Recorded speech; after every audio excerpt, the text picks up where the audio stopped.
अनुभव कीजिए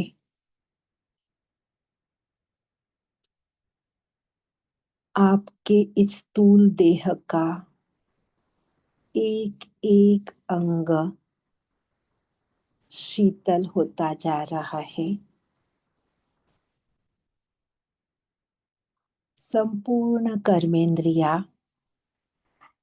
शांत शीतल होती जा रही है। अपने दोनों नयन शीतल होता हुआ अनुभव करें। महसूस करें मेरे दोनों हाथ भी शीतल होते जा रहे हैं।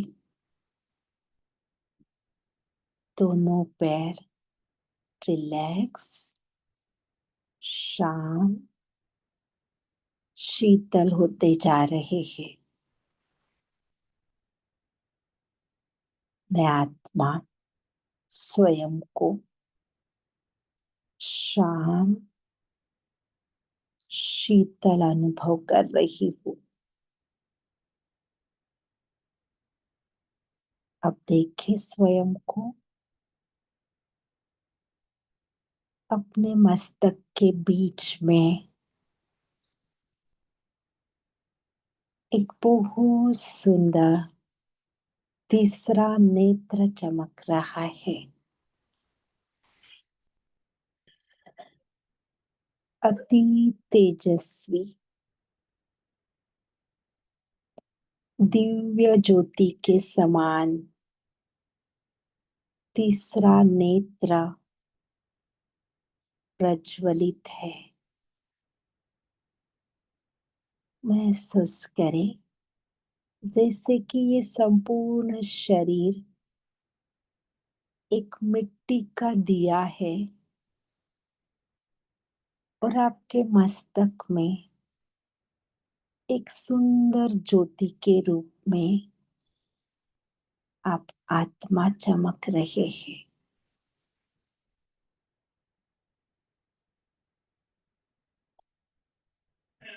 उस ज्योति के तेज को निहारे। अति तेजस्वी प्रज्वलित मैं आत्मा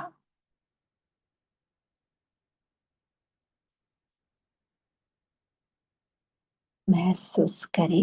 मैं त्रिनेत्री आत्मा अपने इस दिव्य नेत्र को और उसकी सुंदरता को निहारे।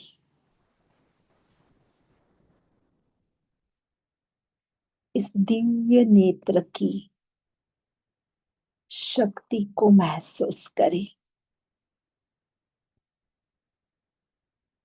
देखिए मैं आत्मा तीसरे नेत्र के द्वारा तीनों लोकों को देख सकती हूँ।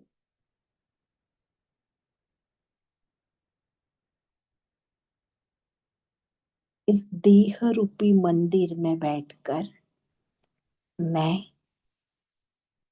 दिव्य तेजस्वी आत्मा अपने तीसरे नेत्र के द्वारा परम धाम घर को देख रही हूँ।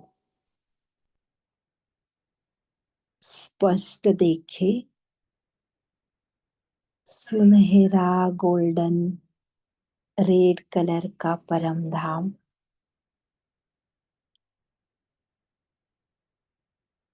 उस लाल कलर को देखे।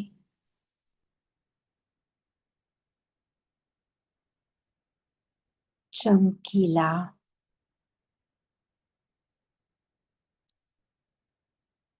लाल प्रकाश और अनुभव करे यही मेरा घर है। मेरा निजी घर परम धाम लाल प्रकाश की दुनिया चमकीला वतन।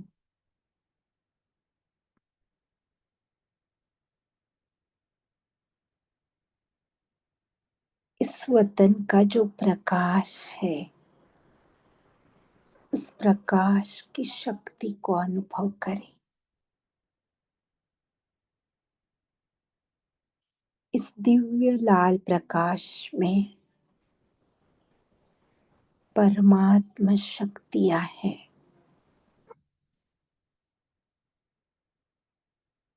अब देखिए, परम धाम में एक दिव्य ज्योति चमक रही है। उसको स्पष्ट देखिए। निराकार ज्योति जो अति तेजस्वी है।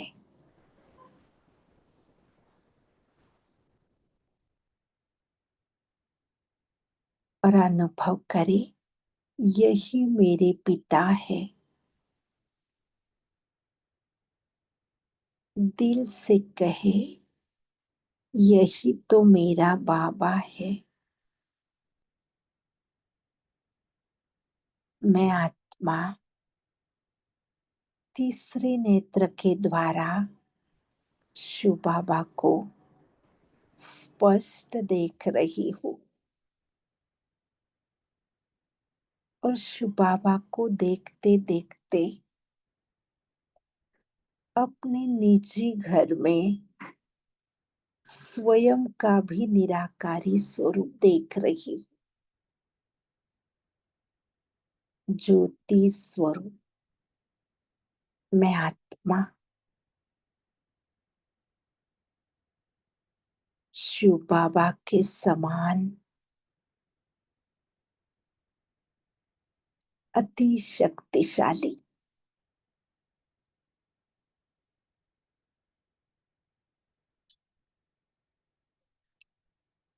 मुझ आत्मा से निकलता हुआ वो दिव्य प्रकाश मैं आत्मा देख पा रही हूँ।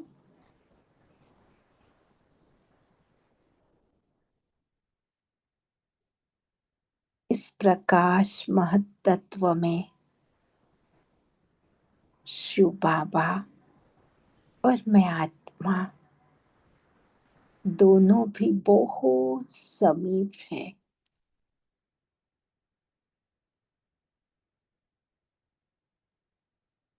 शिव बाबा की समीपता का अनुभव करें। जैसे ही आप बाबा के समीप जाते, शिव बाबा की दिव्य शक्तियां आप आत्मा अनुभव कर पाते।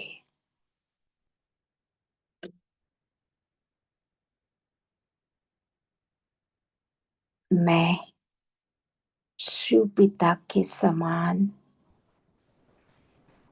सर्व शक्तियों में संपन्न आत्मा हूँ। मैं बाप समान मास्टर सर्वशक्तिवान।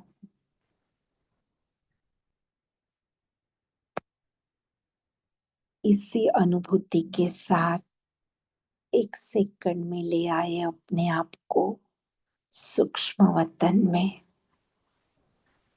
और अपने तीसरे नेत्र के द्वारा वो सफेद चमकीला देश देखे। बादलों की दुनिया, सफेद सफेद बादल, बहुत ही सुंदर।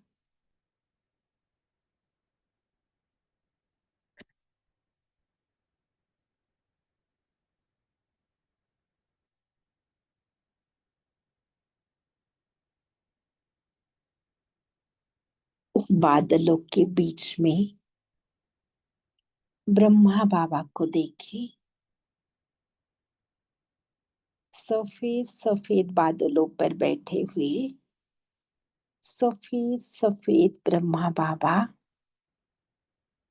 और उनके मस्तक में चमक रहे हैं शिव बाबा।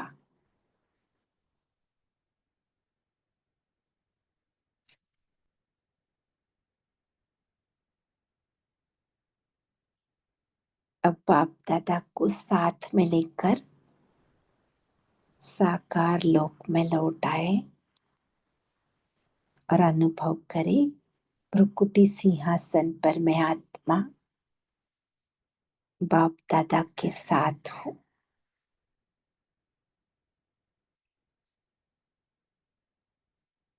ओम शांति।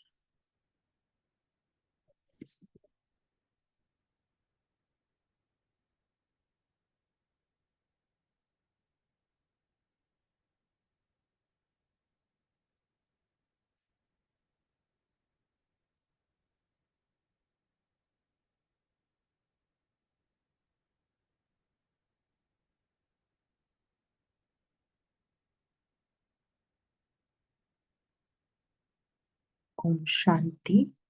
आज की मुरली 23 तारीख की है, 23/1/85 और मुरली का टाइटल है दिव्य जन्म की गिफ्ट, दिव्य नेत्र। इस मुरली में बाबा अपने त्रिकालदर्शी त्रिनेत्री बच्चों को बाबा देखते हैं और हमारा जो तीसरा नेत्र है, जो दिव्य नेत्र है, उसके बारे में बाबा ने डिटेल बताया है कि कैसे ये दिव्य नेत्र दूरबीन का कार्य करता है। जैसे दूरबीन दूर से देखती है, लेकिन स्पष्ट रूप से दूरबीन से आप देख सकते हैं, एकदम क्लियर, दूर का चित्र भी बहुत क्लियर दिखाई देता है। ऐसे ये हमारा दिव्य नेत्र दूरबीन का कार्य करता है, जिससे हम तीन काल, तीन लोकों को देख सकते हैं। तीनों लोकों का हम दिव्य दर्शन कर सकते हैं। तो इस दिव्य दर्शन करने के हेतु बाबा ने हमें ये दिव्य नेत्र प्रदान किया है। जैसे ही बाबा के पास हमारा जन्म हुआ, तो ये हमारे जन्म की गिफ्ट बाबा ने हमें दी है, इस दिव्य जन्म की गिफ्ट। तो ये तीसरा नेत्र माना, बाबा कहते कि ये एक शक्तिशाली यंत्र भी है। और ये यंत्र क्या कार्य करता है? आत्मा के गुणों को देखने का कार्य करता है। अगर हमारा ये दिव्य नेत्र शक्तिशाली है, तो हमें किसी के भी गुण दिखाई देंगे। और अगर ये दिव्य नेत्र कमजोर है, तो फिर हमें अवगुण दिखाई देंगे। फिर बाबा ने कहा है कि ये दिव्य नेत्र शक्तिशाली होगा, तो ये दिव्य टीवी का काम करेगा। जैसे बाहर का टीवी होता है, तो उसमें सब आप दूरदर्शन देख पाते हैं। इसी प्रकार ये दिव्य नेत्र के द्वारा हम अपने 21 जन्मों के दिव्य फिल्म को देख सकते हैं कि कैसे कैसे हमने ये 21 जन्म लिए हैं। तो ये दिव्य नेत्र के द्वारा हमें अनेक कार्य भी सिद्ध करने वाला ये हमारा दिव्य नेत्र है। तो बहुत सुंदर बाबा ने अपने दिव्य नेत्र के बारे में हमें यहाँ पे समझाया है। तो चले हम अभी पढ़ते हैं ये मुरली।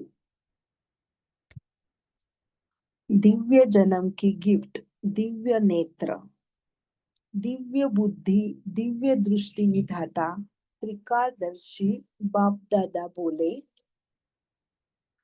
आज त्रिकालदर्शी बाप अपने त्रिकालदर्शी त्रिनेत्री बच्चों को देख रहे हैं। तो हमारा टाइटल भी याद रखते हैं।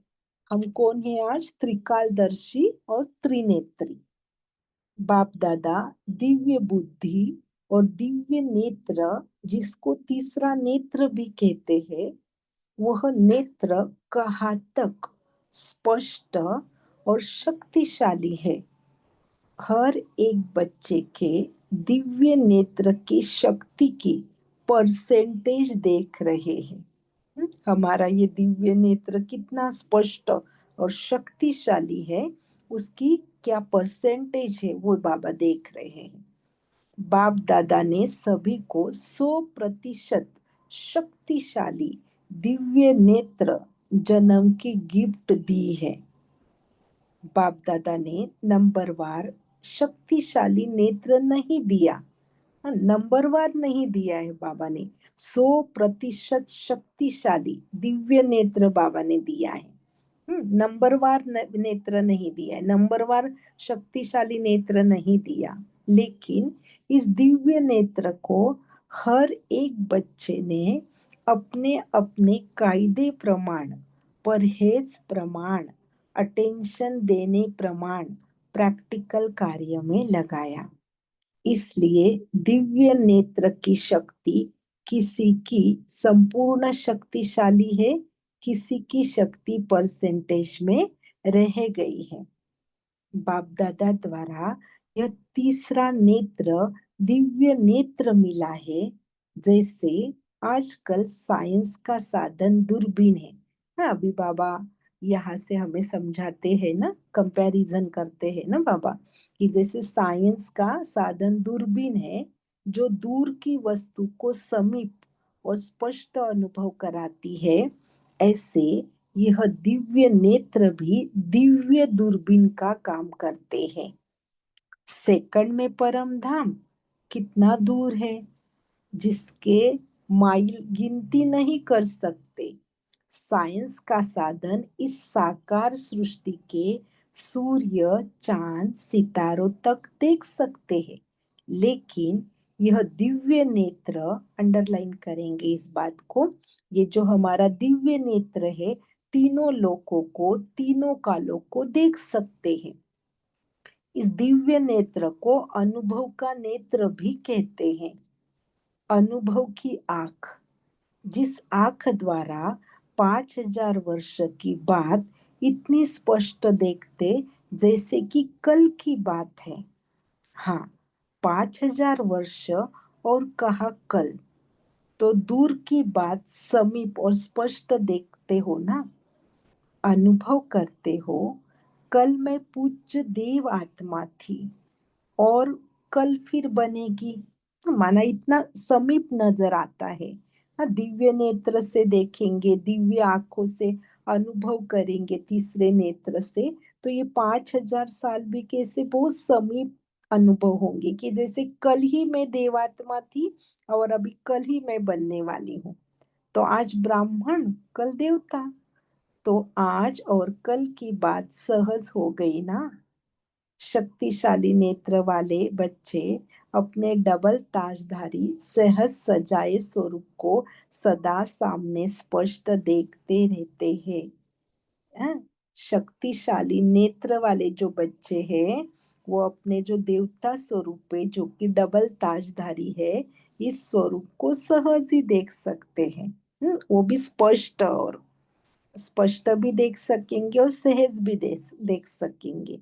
जैसे स्थूल चोला सजा सजाया सामने दिखाई देता और समझते हो अभी का अभी धारण किया कि किया, ऐसे यह देवताई शरीर रूपी चोला सामने देख रहे हो ना, बस कल धारण करना ही है, दिखाई देता है ना।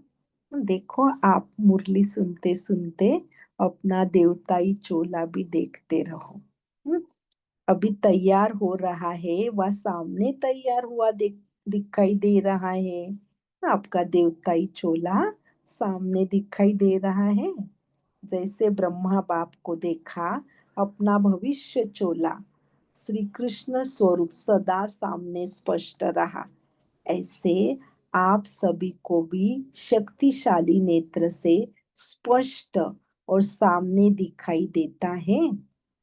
अभी अभी फरिश्ता सो देवता, नशा भी है और साक्षात देवता बनने का दिव्य नेत्र द्वारा साक्षात्कार भी है। दिव्य नेत्र के द्वारा हम साक्षात देख सकते हैं ना, कि ऐसे हम देवता बने थे, अभी अभी बनने वाले ही है, बस बने की बने। तो ऐसा शक्तिशाली नेत्र है, वह कुछ देखने की शक्ति कम हो गई है। अभी फिर से बाबा वर्तमान समय का बता रहे हैं, जैसे स्थूल नेत्र की शक्ति कम हो जाती है, तो स्पष्ट चीज भी जैसे पर्दे के अंदर व बादलों के बीच दिखाई देती है, जैसे धुंधला सा दिखाई देता है ना, ऐसे आपको भी देवता बनना तो है, बना तो था, लेकिन क्या था, कैसा था, इस था के पर्दे में पर्दे के अंदर तो नहीं दिखाई देता, बराबर ना। हाँ, स्पष्ट अगर दिखाई नहीं दे रहा है, हाँ, तो बस इतना याद रहेगा, अरे मैं तो था लेकिन कैसा था देवता, वो दिखाई नहीं देगा, बस अनुभव होगा, हाँ मैं देवता था करके। लेकिन बाबा कहते कि स्पष्ट होना चाहिए कि मेरा देवता ही स्वरूप ऐसा था करके। निश्चय का पर्दा और स्मृति का मन का दोनों शक्तिशाली है ना। वह मन का ठीक है और पर्दा कमजोर है। एक भी कमजोर रहा तो स्पष्ट नहीं होगा। निश्चय भी चाहिए और स्मृति भी चाहिए, दोनों चाहिए। हम्म। तो चेक करो व चेक कराओ कि कहा नेत्र की शक्ति कम तो नहीं हुई है। अगर जन्म से श्रीमत रूपी परहेज करते आए हो तो नेत्र सदा शक्तिशाली है। देखो बाबा ने रीजन भी बता दिया कि अगर जब से हमने ब्राह्मण जन्म लिया है तब से अगर हमने श्रीमत की परहेज की है, बराबर हम श्रीमत पर चल रहे हैं, तो ये जो हमारा तीसरा नेत्र है ना वो भी शक्तिशाली रहता है, वो भी सदा शक्तिशाली है।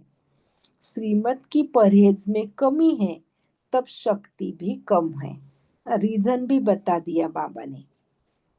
फिर से श्रीमत की दुआ कहो, दवा कहो, परहेज कहो, वह करो तो फिर शक्तिशाली हो जाएंगे। हाँ, अगर किसी के अंदर अभी लग रहा है हमें कि अरे ये तीसरा नेत्र तो मेरा कमजोर पड़ गया है, तो बाबा ने बोला कि फिर से श्रीमत की दुआ कहो, दवा कहो, परहेज कहो, फिर से श्रीमत पर चलने लगो, तो क्या होगा, आपका ये तीसरा नेत्र शक्तिशाली बन जाएगा। तो यह नेत्र है दिव्य दूरबीन। यह अभी आगे बताया बाबा ने, यह नेत्र शक्तिशाली यंत्र भी है। पहले दूरबीन बताया, अभी यंत्र बता रहे, जिस द्वारा जो जैसा है आत्मिक रूप को, आत्मा की विशेषता को सहज और स्पष्ट देख सकते हो। ये तीसरे नेत्र से हम आत्मिक रूप को, आत्मा की विशेषता को स्पष्ट देख सकते हैं। शरीर के अंदर विराजमान गुप्त आत्मा को ऐसे देख सकते जैसे स्थूल नेत्र द्वारा स्थूल शरीर को देखते हो। ऐसे स्पष्ट आत्मा दिखाई देती है ना, वह शरीर दिखाई देता है। वो प्रश्न पूछ रहा है, आत्मा दिखाई देती कि शरीर दिखाई देता है। दिव्य नेत्र द्वारा दिव्य सूक्ष्म आत्मा ही दिखाई देगी। अगर हमारा दिव्य नेत्र शक्तिशाली है तो हमें वो दिव्य सूक्ष्म आत्मा ही दिखाई देंगी। जैसे नेत्र दिव्य है तो विशेषता अर्थात गुण भी दिव्य है। अवगुण कमजोरी है, कमजोर नेत्र कमजोरी को देखते हैं। जैसे स्थूल नेत्र कमजोर होता है तो काले काले दाग दिखाई देते हैं। आंखों की रोशनी कम हो जाती है तो क्या होता है, काला काला दिखाई देता है। ऐसे कमजोर नेत्र अवगुण की कालेपन को देखते हैं। बाप दादा ने कमजोर नेत्र नहीं दिया है, ये भी ध्यान रखें। स्वयं ने ही कमजोर बनाया है। बाबा ने तो हमें शक्तिशाली नेत्र दिया था, लेकिन हमने खुद ने ही उस नेत्र को क्या किया, कमजोर बना दिया है। वास्तव में यह शक्तिशाली यंत्र रूपी नेत्र चलते फिरते नेचुरल रूप में सदा आत्मिक रूप को ही देखते। मेहनत नहीं करनी पड़ती कि यह शरीर है या आत्मा है, यह है या वह है। यह कमजोर नेत्र की निशानी है। जैसे साइंस वाले शक्तिशाली ग्लासेस द्वारा सभी जर्म्स को स्पष्ट देख सकते हैं।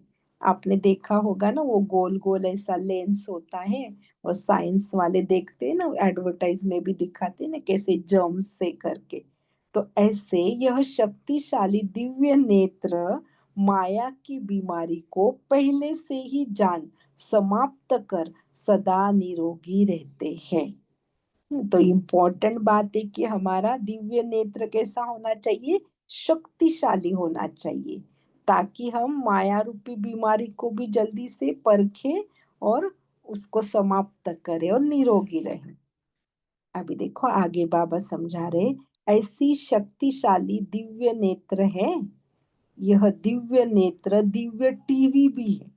अब पहले बाबा ने दूरबीन बताया, फिर यंत्र बताया, अभी टीवी बोल रहे। आजकल टीवी सभी को अच्छी लगती है। इसको टीवी कहो व दूरदर्शन कहो, इसमें अपने स्वर्ग के सर्व जन्मों को, अर्थात अपने 21 जन्मों के दिव्य फिल्म को देख सकते हो। मूवी दिखाई देंगी पूरी हमको। ये तीसरे नेत्र के द्वारा पूरे 21 जन्मों की हमें फिल्म दिखाई देंगी, जो कि दिव्य फिल्म है ना। 21 जन्म हमारे कितने दिव्य रहे हैं ना। तो अपने राज्य के सुंदर नजारे देख सकते हो। हर जन्म की आत्म कहानी को देख सकते हो। अपने ताज, तख्त, राज्य भाग्य को देख सकते हो। आपको एकदम स्पष्ट दिखाई देगा आपका ताज कैसा है। 21 जन्म के 21 ताज देख सकते हैं, तख्त देख सकते हैं, आपका राज्य भाग्य देख सकते हैं, आपका देवताई चोला देख सकते हैं। हाँ, तो दिव्य दर्शन कहो व दूरदर्शन कहो, दिव्य दर्शन का नेत्र शक्तिशाली है ना। हाँ, बाबा भी बार बार आपको ये पूछ रहे हैं कि हमारा ये दिव्य नेत्र शक्तिशाली है क्या, जो दिव्य दर्शन कराता है हमें दूर की चीजें, जैसे आप टीवी में देखते हैं ना, कहाँ की चीजें कहाँ आपको सामने ही दिखाई देती है। ये दिव्य नेत्र भी ऐसा ही दिखाई आपको देगा जब वो शक्तिशाली होगा। जब फ्री हो तो यह फिल्म देखो। देखो बाबा ने ये भी बता दिया कि जब भी फ्री बैठे हो ना, तो आप क्या करो, ये फिल्म को देखो। आजकल की डांस नहीं देखना, वह डेंजर डांस है। कभी भी आप फ्री है तो अपने ये 21 जन्म की फिल्म को देखना। फरिश्तों की डांस, देवताओं की डांस देखो। स्मृति का स्विच तो ठीक है ना। अगर स्विच ठीक नहीं होगा तो चलने से भी कुछ दिखाई नहीं देगा। समझा यह नेत्र कितना श्रेष्ठ है। आजकल मेजॉरिटी कोई भी चीज की इन्वेंशन करते हैं तो लक्ष्य रखते हैं कि एक वस्तु भिन्न भिन्न कार्य में आवे। ऐसे यह दिव्य नेत्र अनेक कार्य सिद्ध करने वाला है। अंडरलाइन करें कि ये जो दिव्य नेत्र है, ये इसके द्वारा अनेक कार्य सिद्ध होंगे। जैसे अभी जो इन्वेंशन निकालते तो एक ही होता है चीज, लेकिन वो अलग अलग कार्य करती है ना। ऐसे ये दिव्य नेत्र भी क्या करेगा, अनेक कार्य सिद्ध करने वाला है। बाप दादा बच्चों के कमजोरी की कभी कभी कंप्लेन सुन यही कहते हैं, दिव्य बुद्धि मिली, दिव्य नेत्र मिला, इसको विधि पूर्वक सदा यूज करते रहो। ये भी बात हमें सुननी है कि भगवान क्या कह रहा है, कि हमें दिव्य बुद्धि मिली, दिव्य नेत्र मिला, और इसको क्या करना है, अभी विधि पूर्वक सदा यूज करते रहो। तो न सोचने की फुर्सत, न देखने की फुर्सत रहेगी, न और सोचेंगे न देखेंगे तो कोई भी कंप्लेन रह नहीं सकती। सोचना और देखना, यह दोनों विशेष आधार है कंप्लीट होने के व कंप्लेन करने के। ये दो ही बातें हैं जिससे हम कंप्लीट भी बन सकते हैं या तो कंप्लेन भी कर सकते हैं। किस प्रकार से हम सोच रहे हैं, किस प्रकार से हम देख रहे हैं, उससे हम कंप्लीट भी अनुभव कर सकते हैं या तो हम कंप्लेन भी कर सकते हैं। देखते हुए सुनते हुए सदा सोचो, जैसा सोचना वैसा करना होता है। इसलिए इन दोनों दिव्य प्राप्तियों को सदा साथ रखो। सहज है ना, हो समर्थ, लेकिन बन क्या जाते हो। जब स्थापना हुई तो छोटे छोटे बच्चे डायलॉग करते थे भोला भाई का, तो है समर्थ लेकिन भोला भाई बन जाते हैं। तो भोला भाई नहीं बनो, सदा समर्थ बनो। ऐसे नहीं, भगवान ने इतनी सारी बातें कही और मुझे याद ही नहीं है, समय पर वो कार्य में ही नहीं लगाई। इतना भोला नहीं बनना है हमें, समर्थ बनना है। और औरों को भी समर्थ बनाओ। स्वयं भी समर्थ बनो और औरों को भी समर्थ बनाओ। अच्छा, अभी बाबा का याद प्यार देखते हैं और अच्छे से उसको अनुभव करते हैं।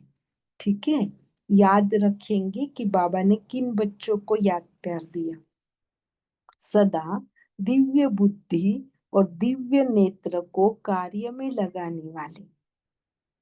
सदा दिव्य बुद्धि और दिव्य नेत्र को कार्य में लगाने वाले। सदा दिव्य बुद्धि द्वारा श्रेष्ठ मनन और दिव्य नेत्र द्वारा दिव्य दृश्य देखने में मगन रहने वाले। बहुत सारी आत्माएं होती है जिनको दिव्य बुद्धि और दिव्य नेत्र में डिफरेंस में कंफ्यूजन रहता है। तो अभी बाबा ने वो भी स्पष्ट किया। अगर बाबा ऐसे कह रहे, देखो, सदा दिव्य बुद्धि और दिव्य नेत्र को कार्य में लगाने वाले, तो ये दोनों बातें अलग अलग है, दिव्य बुद्धि दिव्य नेत्र। फिर बाबा ने क्या कहा, सदा दिव्य बुद्धि द्वारा श्रेष्ठ मनन। दिव्य बुद्धि का काम क्या है, श्रेष्ठ मनन। और दिव्य नेत्र का क्या काम है, दिव्य नेत्र द्वारा दिव्य दृश्य देखने में मगन रहने वाले। एक है मनन और दूसरा है मगन। सदा कोई कोई चीज देखो ना, ऐसे देखते रहेंगे तो उसी में मगन हो जाते हैं ना। तो सदा अपने भविष्य देव स्वरूप को स्पष्ट अनुभव करने वाले, सदा आज और कल इतना समीप अनुभव करने वाले, ऐसे शक्तिशाली दिव्य नेत्र वाले त्रिनेत्री त्रिकालदर्शी बच्चों को बाप दादा का याद प्यार और नमस्ते। हम रूहानी बच्चों की रूहानी माता पिता बाप दादा को याद प्यार, गुड मॉर्निंग और नमस्ते। शुक्रिया बाबा, शुक्रिया। पर्सनल मुलाकात, सहज योगी बनने की विधि। अभी सहज योगी आत्माएं हो ना, सभी सभी सहज योगी आत्माएं हो ना, सदा बाप के सर्व संबंधों के स्नेह में समाये हुए। एक बाबा के साथ सर्व संबंधों का स्नेह अनुभव करना और उसमें समा जाना। सर्व संबंधों का स्नेह ही सहेज कर देता है। ये बहुत विधि सुंदर है। एक बाबा से सर्व संबंधों का स्नेह अनुभव करना। जहाँ स्नेह का संबंध है वह सहज है। जहाँ भी हमारे प्यार भरे रिश्ते होते हैं वहाँ हर चीज सहज हो जाती है। हम्म, और जो सहज है वह निरंतर है। जो चीज सहज लगेगी आप निरंतर कर सकते, कठिन लगेगी तो फिर बीच बीच में ब्रेक होगा, लेकिन सहज है तो वो चीज निरंतर रहेगी। ऐसे सहज योगी आत्मा बाप के सर्व स्नेही संबंध की अनुभूति करते हो। उद्धव के समान हो व गोपियों के समान। शास्त्रों में गायन है ना उद्धव का और गोपियों का। उद्धव सिर्फ ज्ञान का वर्णन करता रहा और गोप गोपियां प्रभु प्यार का अनुभव करने वाली। गोप गोपियों को हर जगह श्री कृष्ण दिखता था ना। तो सर्व संबंधों का अनुभव यह है विशेषता। इस संगम युग में यह विशेष अनुभव करना ही वरदान प्राप्त करना है। इम्पोर्टेंट बात हम अंडरलाइन करते हैं। देखो, सर्व संबंधों का अनुभव यह है विशेषता। जब हम शिव बाबा से सर्व संबंधों का अनुभव करेंगे तो ये बात विशेष है। इस संगम युग में यह विशेष अनुभव करना ही वरदान प्राप्त करना है। माना शिव बाबा के साथ सर्व संबंधों का अनुभव करना, यही क्या है, वरदान प्राप्त करना है। ज्ञान सुनाना अलग बात है। संबंध निभाना, संबंध की शक्ति से निरंतर लगन में मगन रहना, वह अलग बात है। तो सदा सर्व संबंधों के आधार पर सहयोगी भव, इसी अनुभव को बढ़ाते चलो। यह मगन अवस्था गोप गोपियों की विशेष है। लगन लगाना और चीज है, लेकिन लगन में मगन रहना यही श्रेष्ठ अनुभव है। बस मगन वही, चारों तरफ बस बाबा ही बाबा है, बस बाबा ही बाबा, इस प्रकार से एकदम मगन अवस्था में रहे। दूसरा पॉइंट है, ऊंची स्थिति विघ्नों के प्रभाव से परे है। तो कभी किसी भी विघ्न के प्रभाव में तो नहीं आते हो। जितनी ऊंची स्थिति होगी तो ऊंची स्थिति विघ्नों के प्रभाव से परे हो जाती है। तो यहाँ पर बाबा ऊंची स्थिति का महत्व बता रहे हैं कि जितनी हमारी ऊंची स्थिति होगी तो विघ्नों का प्रभाव नहीं होगा। इसलिए बाबा हमें बार बार ड्रिल बताते हैं। हाँ, बार बार परम धाम निवासी मैं श्रेष्ठ आत्मा हूँ, ऐसे बाबा क्यों बताते हैं? हाँ, ताकि हम ऊंचे ते ऊंचा ऊंची स्थिति में स्थित हो जाएंगे ना, तो ये जो हमारे जीवन में चलने वाले कुछ समस्याएं विघ्न होंगे उसका प्रभाव कम हो जाएगा। तो जैसे स्पेस में जाते हैं तो ऊंचा जाते हैं, धरनी के प्रभाव से परे हो जाते, ऐसे किसी भी विघ्नों के प्रभाव से सदा सेफ रहते। किसी भी प्रकार की मेहनत का अनुभव उन्हें करना पड़ता जो मोहब्बत में नहीं रहते। तो सर्व संबंधों से स्नेह की अनुभूति में रहो। स्नेह है लेकिन उसे इमर्ज करो। बाबा के साथ प्यार है लेकिन उसको इमर्ज करो। सिर्फ अमृत वेला याद किया, फिर कार्य में बिजी हो गए तो मर्ज हो जाता। इमर्ज रूप में रखो, रखो तो सदा शक्तिशाली रहेंगे। अच्छा, ओम शांति। अभी हम 1 मिनट साइलेंस करेंगे। और बाबा ने जो हमें बताया है कि देवताई चोला सामने देखो तीसरे नेत्र के द्वारा, उसको हम देखेंगे अभी 1 मिनट के लिए। अपना देवताई स्वरूप स्पष्ट देखेंगे।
ओम शांति।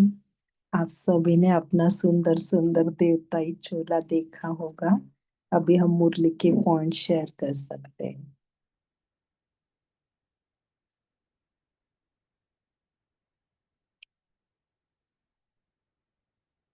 आप हैंड रेज भी कर सकते हैं या तो आप माइक ऑन करके बोल भी सकते हैं। हाँ जी, बोलिए। ओम शांति दीदी। जी हाँ, बोलिए अलका दीदी। बाबा ने कहा कि पितादर्शी बाप ने हमें दिव्य बुद्धि दिव्य नेत्र दिया है। उस दिव्य नेत्र से हम परम धाम को भी देख सकते हैं। वो 5000 वर्ष का सृष्टि चक्र है, उसमें आदि मध्य अंत को भी देख सकते हैं। और जो साइंस वाले जो है वो सूर्य चांद तक जाते हैं। और वो वो है साइंस का साधन। दूरबीन द्वारा वो दूर की वस्तु को भी समीप का अनुभव करते हैं, लेकिन हमारी दिव्य दूरबीन का काम करती है, सेकंड में परम धाम जाती है। ओम शांति। जी, कैलाश भाई जी। ओम शांति। जी। बाबा ने आज दिव्य बुद्धि और दिव्य नेत्र के बारे में भी बताया कि दिव्य नेत्र जो है वो अ, जैसे कि एक मगन करने वाला है, कि वो विजन्स जब हम देखेंगे दिव्य नेत्र के द्वारा, तो वो विजुअलाइजेशन के जैसा है। चाहे परम धाम देखो, सूक्ष्म लोक देखो, या सतयुग के आदि काल को देखो, और उसको देखते देखते उसमें मगन होना है। और जो दिव्य बुद्धि है, तो ये दिव्य बुद्धि से मनन करना है, कि ये मनन करने से उसके गहराई में जाएंगे, या अनुभव के कहो या ज्ञान के रत्न हमें प्राप्त होंगे। तो दोनों बाबा ने हमें दिया है। सिर्फ इसको, अगर इसमें हमारे इसमें क्लियरिटी नहीं है नेत्र में, तो अपनी जो श्रीमत बाबा ने दी है, उस श्रीमत को अंडरलाइन करना है और इस नेत्र को और शक्तिशाली बनाना है। ओम शांति। जी, कुसुम बहन बोलिए। अच्छा, उनका माइक म्यूट है। विनीता मिश्रा, आप बोलिए। जी दीदी, ओम शांति। तो आज बाबा दिव्य नेत्र को शक्तिशाली यंत्र भी बता रहे थे। तो बाबा कह रहे हैं कि जैसे कि कमजोर नेत्र जो है वो कमजोरी को ही देखते हैं। जैसे स्थूल नेत्र जब कमजोर होता है ना, तो धब्बा धब्बा काला काला कुछ दिखाई देते रहता है। तो ऐसे ही जो हम अगर दिव्य नेत्र नहीं है और कमजोर नेत्र है, तो लोगों के अवगुण और कालेपन ही दिखेंगे। तो बाप दादा ने वो कमजोर नेत्र नहीं दिया है, हमने स्वयं ही वो अपना नेत्र को कमजोर कर लिया है। तो हमें बाबा के द्वारा दी गई शक्तिशाली यंत्र रूपी नेत्र को जब हम यूज करेंगे, तो सदा सबको आत्मिक रूप में ही और सबके गुणों को ही देखेंगे। ओम शांति। हाँ जी। जी, रवि जिनका नाम है, आप शेयर कर सकते हैं। ओम शांति दीदी। जी। बाबा अक्सर मुरलियों में कहते हैं, मैं अपने बच्चों को मेहनत करते नहीं देख सकता। तो कई बच्चे कहते हैं ना, बाबा कहते हैं मेरे पास आते हैं कि बाबा योग नहीं लगता, इसमें मेहनत है, ज्ञान नहीं टिकता, मेहनत है। तो बाबा कहते हैं जब सर्व संबंध मेरे से है, तो आपको सर्व संबंधों की अनुभूति होनी चाहिए। और जहाँ संबंध होते हैं, मेरा और आपका संबंध बन गया, तो फिर तो सहज हो जाता है सारे काम। मोहब्बत में हर काम सहज हो जाते हैं। तो आपको याद में क्यों नहीं रह सकते? जब सर्व संबंध हैं आपके, तो याद मेरी नहीं भूलनी चाहिए। बाबा ने एग्जाम्पल भी दिया है इसमें गोपियों का और उद्धव का। तो उद्धव को कहते हैं कि उनको ज्ञान बहुत था और गोपियों में प्रेम भरा था, कृष्ण की याद थी। वो तो बना ही हुआ है ना कि ये तो प्रेम की बातें हैं। उद्धव, बंदगी तेरे बस की नहीं है, यहाँ सर दे के होते हैं सौदे, आशिकी तेरे बस के नहीं है। तो ऐसे हम भी यहाँ मर्जीवा बनते हैं। पुराना जन्म दे के, पहले से मर के नया जन्म हम लेते हैं, तो ब्रह्म कुमारी बनते हैं।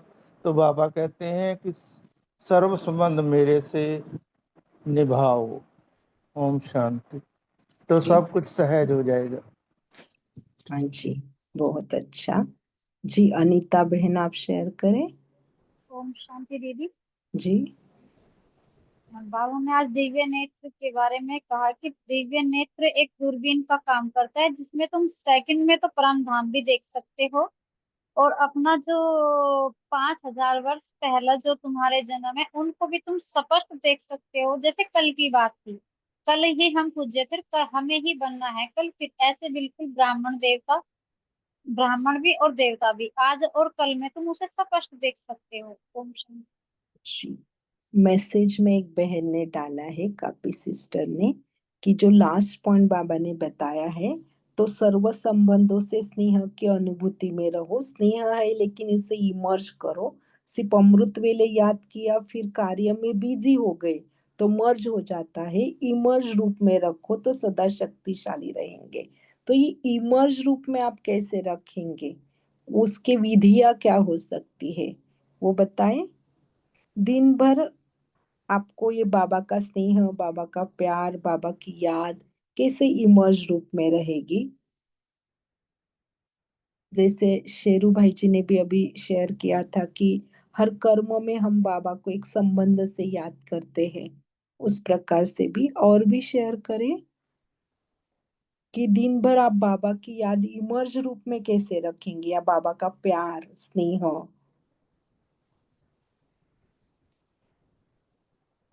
ओम शांति दीदी। तो हर कार्य करने के पहले अपन बाबा का आह्वान कर सकते हैं, चलो बाबा घूमने चले, चलो बाबा ड्राइविंग, चलो बाबा मुरली क्लास। इस तरह से भी हो सकता है। फिर घर में अगर अलग अलग रूम है तो उधर भी अलग अलग स्मृति बना सकते हैं। फिर ट्रैफिक कंट्रोल का तो होता ही है मोबाइल में, ट्यून। ये अपन कभी कभी अपनाते हैं ये ऐसा विधि। और दीदी एक था, सॉरी टू डाइग्रेस, कि ये पर्दा और मणका का था, वो क्या है वो? मणका का नहीं समझ में आया, पर्दा एंड मणका। एक मिनट।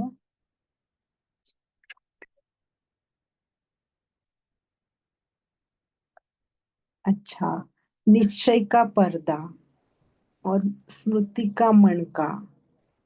जैसे अ, पर्दे का अर्थ होता है ना, अगर हटा देते हैं माना बैरियर हो जाता है ना एक, तो हमें निश्चय पक्का होना चाहिए, ऐसे बाबा का कहना है। बाकी और भी शेयर कर सकते हैं। स्मृति का मणका माना जुड़ा रहता है ना, मणका मणके के साथ जुड़ा रहता है ना, तो वो शक्तिशाली रहती है। याद हमेशा जुड़ी रहेंगी बाबा के साथ, स्मृति हमेशा टिकी रहेंगी तो शक्तिशाली होगा।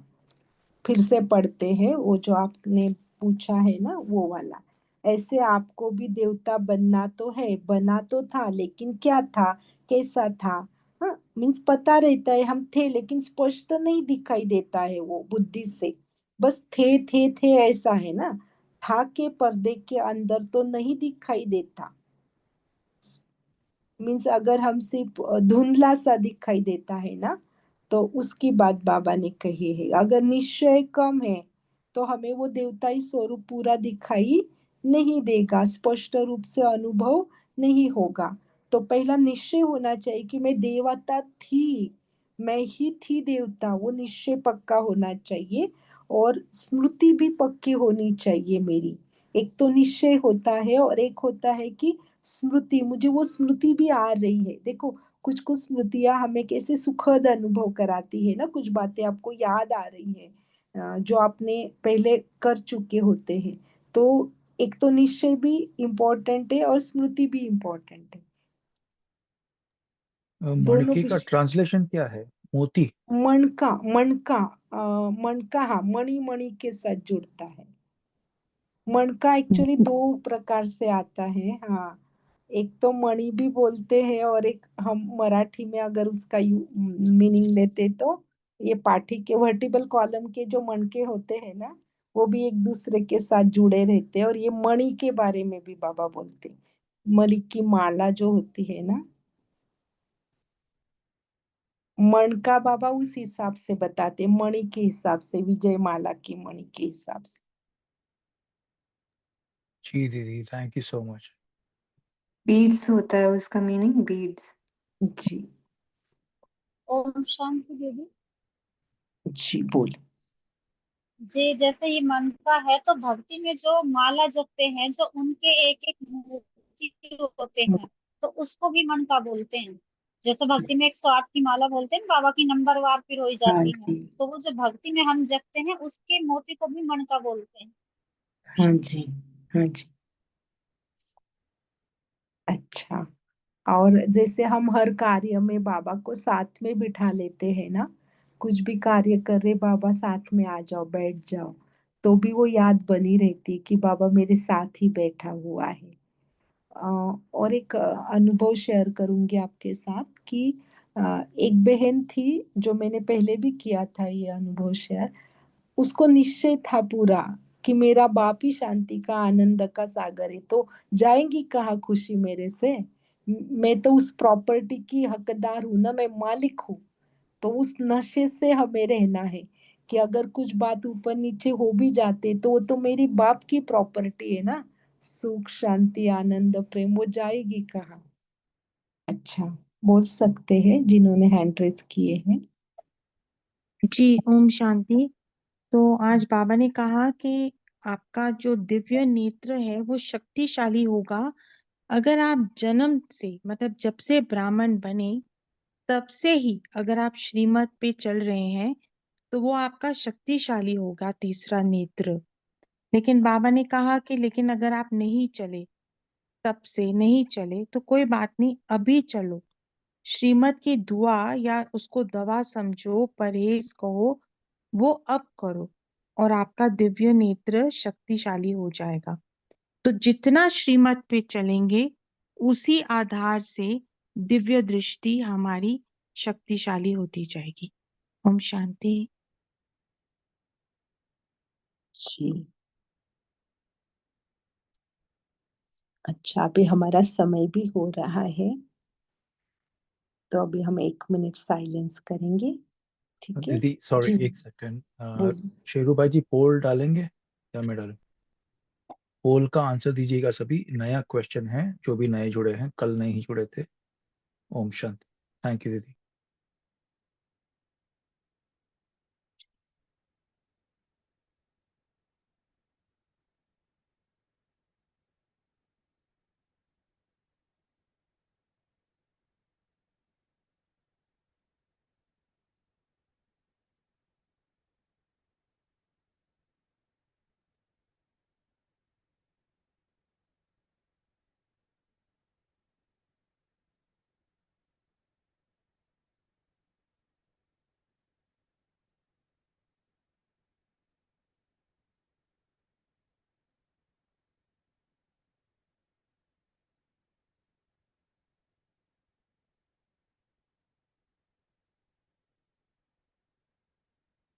ओम शांति। तो ये जो हमारा 5 स्वरूपों का अभ्यास चल रहा है, तो हम जितना ज्यादा से ज्यादा करेंगे तो देखो तीसरे नेत्र को भी हम यूज करते रहेंगे। ये भी एक विधि है निरंतर बाबा की याद में रहने की। हाँ, तो तीसरा नेत्र भी और अच्छा होता जाएगा, क्लीन और क्लियर, और हम बहुत स्पष्ट रूप से अपने स्वरूपों को देख पाएंगे। तो दिया है बाबा ने शक्तिशाली नेत्र, तो उसको यूज भी करना है। आज के मुरली के अनुसार। अच्छा, 1 मिनट साइलेंस करते हैं और अपने 5 स्वरूपों को देखते हैं।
ओम शांति। आप सभी दिव्य नेत्रधारी आत्माओं को good night. Thank you Baba, thank you आप सभी का।